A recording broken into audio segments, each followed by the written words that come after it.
Si est-il l'un des ministres les plus discrets du gouvernement. Pape Ndiaye, en charge de l'éducation nationale et de la jeunesse, était ce jeudi 2 février sur France Inter.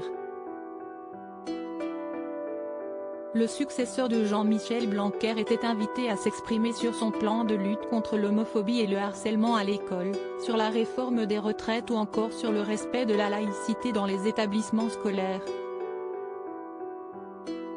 Mais si est-il face à une question de Léa Salamé concernant la première dame que le quinquagénaire a peiné à trouver ses mots. On a beaucoup parlé de l'uniforme à l'école il y a 2 semaines. Ça vous fait sourire, a d'abord lancé la journaliste. Brigitte Macron est pour, vous êtes toujours contre ? Le ministre devait s'attendre à ce que le duo d'intervieweurs revienne sur les propos maladroits de l'épouse du président dans Le Parisien du 11 janvier dernier, concernant son avis favorable sur le port de l'uniforme à l'école. Moi, je suis contre une loi. Une loi qui viendrait imposer l'uniforme à tous les enfants de France, a ainsi nuancé Pape Ndiaye, loin d'être proche de la première dame, ce jeudi. Actuellement, si un établissement veut imposer une tenue scolaire, il le peut tout à fait via une modification de son règlement intérieur, a-t-il aussi rappelé. Elle ne vous a pas convaincu ? A alors insisté Léa Salamé face à son interlocuteur quelque peu décontenancé.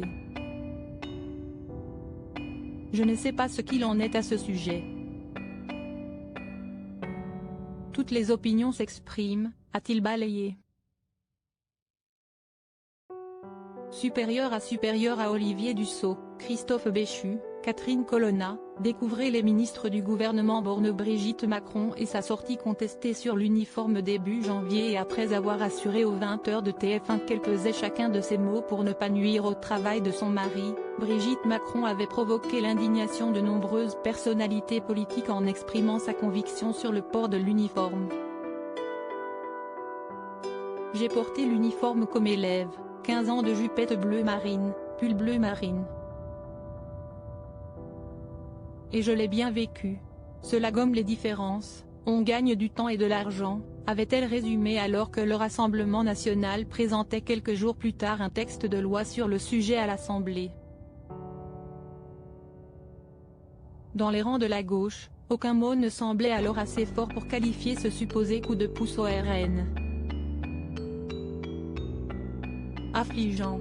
Brigitte Macron appuie la proposition rétrograde que le RN défendra demain à l'Assemblée, avait notamment fustigé sur Twitter la chef du groupe écolo à l'Assemblée, Cyrielle Châtelain.